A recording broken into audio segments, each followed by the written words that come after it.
ఒకటి ప్రధాన కారణాలు రోడ్లు, పంట కాలువలు, పంట నీరు, అదేవిధంగా వైద్యం. చాలా కాలువలు కూడా అన్యాక్రాంతం అయిపోయినాయి. ఇప్పుడు ఎమ్మెల్యే గారు వచ్చిన అతి తక్కువ సమయంలోనే ఇప్పుడు వాటన్నిటిని కూడా పూడికలు అవి తీసేయడం జరుగుతున్నాయి. ఎలాగుంటుంది అంటారు? చాలా చక్కగా పెడుతున్నారు. ప్రజలకి మనం ఓటేయమని తెగ ఆరాట పడిన అవసరం, ఇవి చేసి చూపిస్తే వాళ్ళే ఓట్లేసి గెలిపిస్తారు.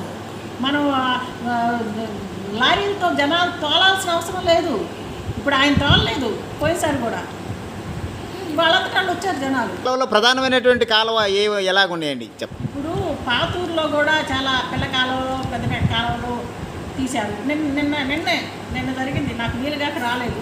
అక్కడ మానస థియేటర్ దగ్గర పెద్ద కాలువ, దానికి కూడికిపోయి అంతా మురుగుంటే దాన్ని నీట్గా చేస్తున్నారు. 1 by 1 చేసుకొస్తున్నారు.